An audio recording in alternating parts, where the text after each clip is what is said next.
Yes, get ready for the legal dictation containing 480 words at the speed of 80 words per minute. Let's start. 3, 2, 1, start. The need for the official facing disciplinary enquiry to have to be provided with all the material against such official has been explained in the judgment of the division bench of this court in Union of India versus L.K. Puri 151 DLT 2008 as under.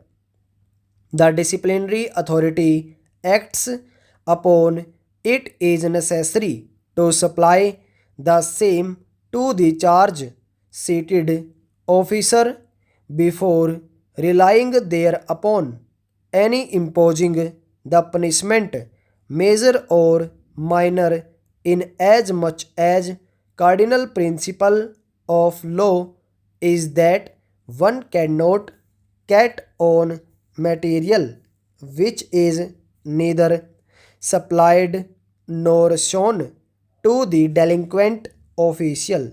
Otherwise, such advice of UPSC can be furnished to the government servant along with the copy of the penalty order as well as per rule 32.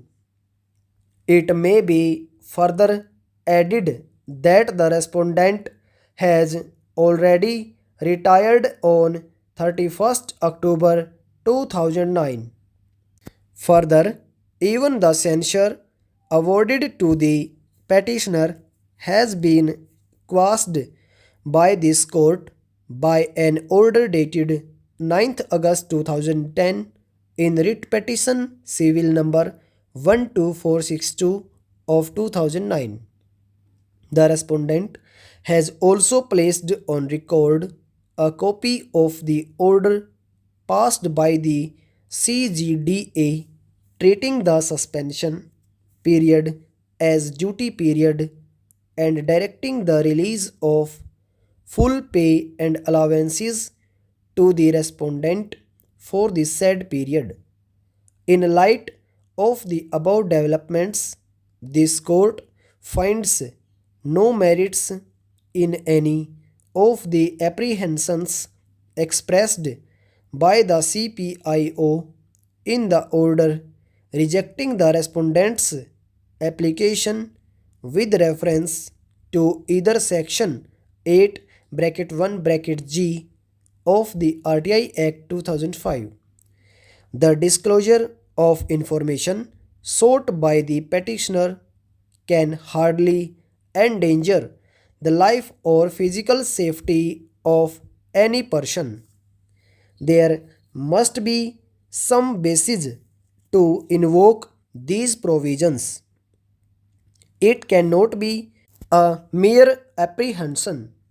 The Commission is therefore of the opinion that the instant case is squarely covered by the aforementioned ratio of Honorable Delhi High Court, as in this case also the appellant has sought relevant correspondences, file notings pertaining to his own investigation.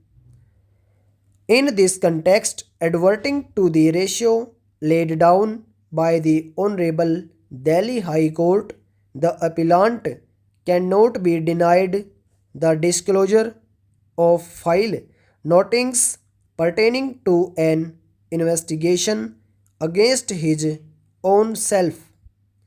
In the instant case, keeping in view the apprehensions of the CPIO Section 8 bracket 1 bracket G of RTI Act can at best be invoked to obliterate only the names, designations, and any other identifying particulars of the other officers from the relevant file, notings, correspondences, and letters.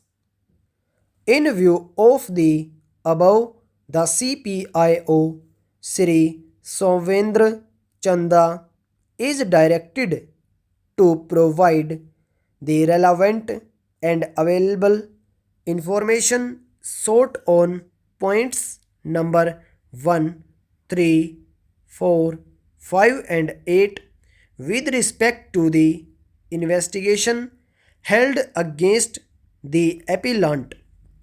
In doing so, the CPIO is at liberty to obliterate the names, designations, and identifying particulars of any other individual figuring in the records except that of the appellant.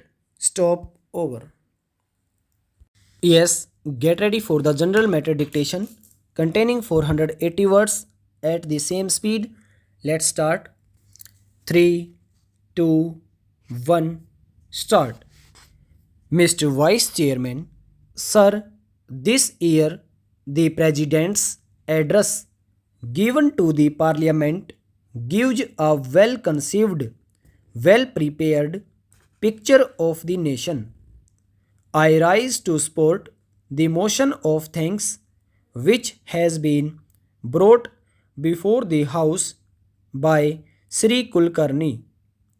At the outset, he has pointed out that this year has faced a severe drought.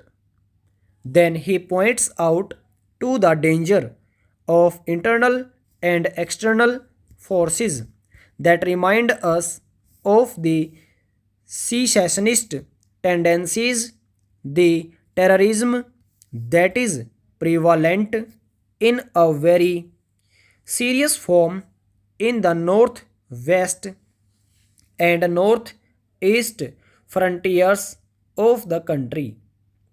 This really requires attention of not only the government but of all the people of all the political parties existing in different parts of the country.